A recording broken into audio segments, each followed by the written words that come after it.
Hay una vieja historia que está ubicada en el capítulo 5 del libro de los Hechos. Puedes leerla. Hechos capítulo 5. Una vieja historia del siglo I después de Cristo. Había pasado algo extraordinario con los seguidores de Jesús. Muchos de ellos estaban muy emocionados de encontrar un tesoro llamado Jesús de Nazaret. Por supuesto, ellos no habían conocido algo tan extraordinario como el Evangelio. Y entonces pasó algo extraordinario también con ellos. Ellos dijeron, esto vale la pena.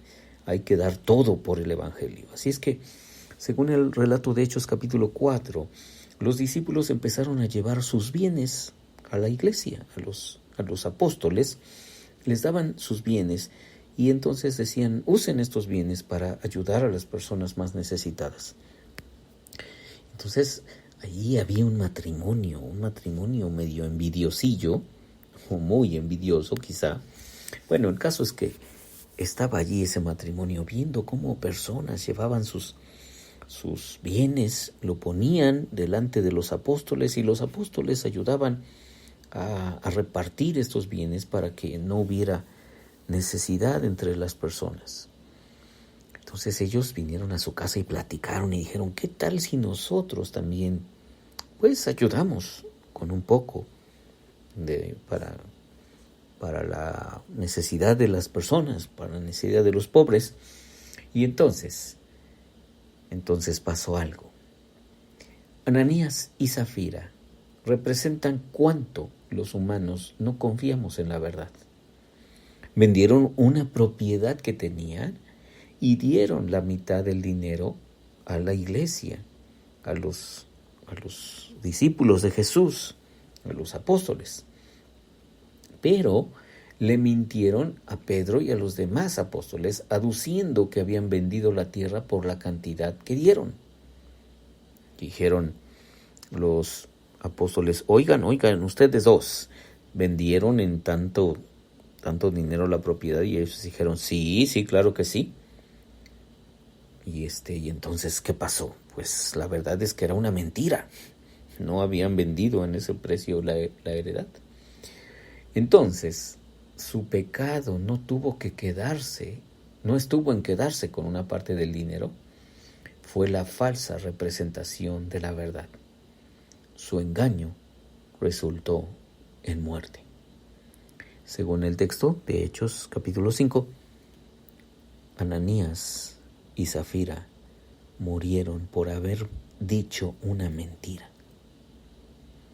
Es espantoso, ¿cierto? Es como que diríamos, oye, pero es demasiado riguroso eso, ¿no? Bueno, el asunto es que su engaño resultó en su muerte. Lucas, el autor de Hechos, del libro de los Hechos, escribe, y vino gran temor sobre toda la iglesia y sobre todos los que oyeron estas cosas. Hechos capítulo 5, versículo 11. Imagínate que la próxima vez que alguien dijera una mentira, o quizá tú o yo, cayéramos fulminados, cayéramos muertos. Pues sí que debe haber miedo, ¿verdad? Entonces las personas que oyeron esta historia dijeron, no. Necesitamos tener mucho cuidado de nuestras palabras y necesitamos decir las cosas verdaderas. Más de una vez, dice aquí el pastor Max Lucado, hemos oído a personas que cuentan su historia con una risita nerviosa y dicen, me alegro de que Dios no parta con un rayo a los mentirosos. No estoy seguro de que no lo haga. Me parece que la paga del engaño todavía es la muerte. Tal vez no la muerte del cuerpo, pero ¿qué tal las siguientes muertes? Número 1, el matrimonio. Los engaños que se cometen afectan, lastiman el tronco del árbol familiar. Y sí, después de una mentira, muchos matrimonios terminan en el desastre.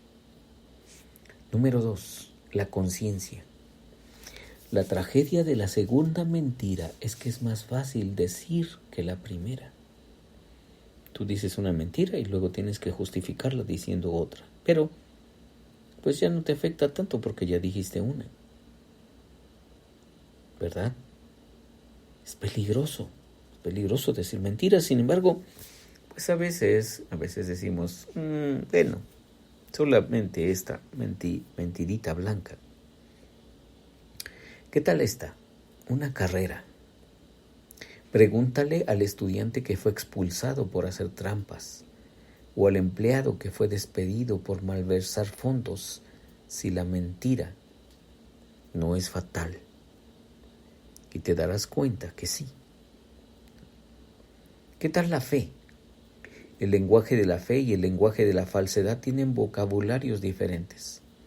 Los que hablan con fluidez el lenguaje de la falsedad encuentran difícil de pronunciar términos tales como confesión y arrepentimiento.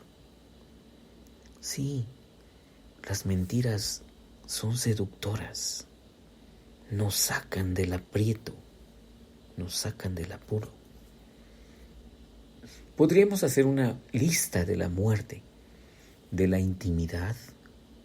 Se murió la confianza, se murió la paz, se murió la credibilidad, se murió el respeto propio.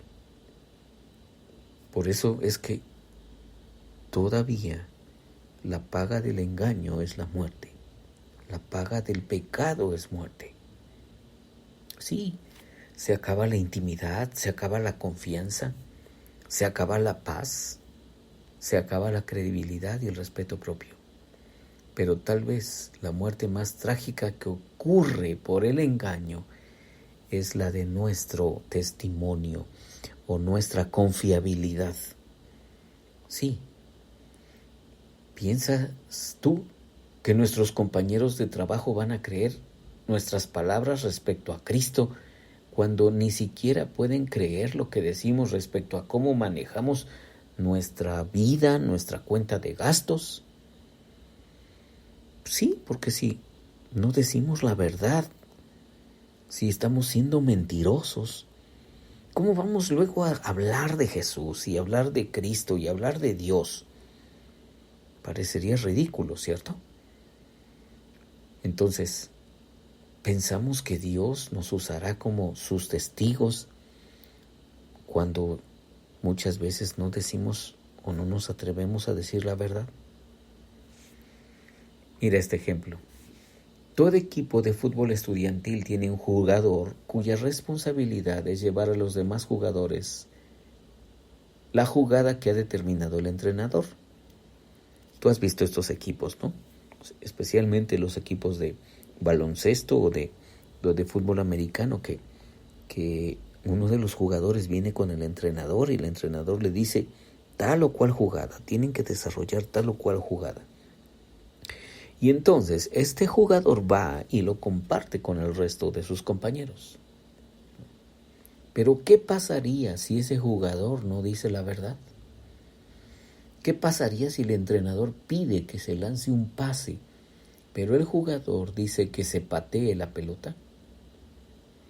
Una cosa es cierta, el entrenador no volverá a usar a ese jugador por largo rato. Dios dice que si somos fieles en las cosas pequeñas, nos confiará también cosas más grandes. Eso lo dice en Mateo 25:21. Sean fieles en las cosas pequeñas, y Dios los pondrá en las cosas grandes. Tengan cuidado con las cosas pequeñas, porque si tienen cuidado con ellas, entonces Dios los pondrá en las cosas grandes. Y cierro el devocional con esta pregunta. ¿Puede Dios confiarte las cosas pequeñas? ¿Puede Dios confiarte las cosas pequeñas?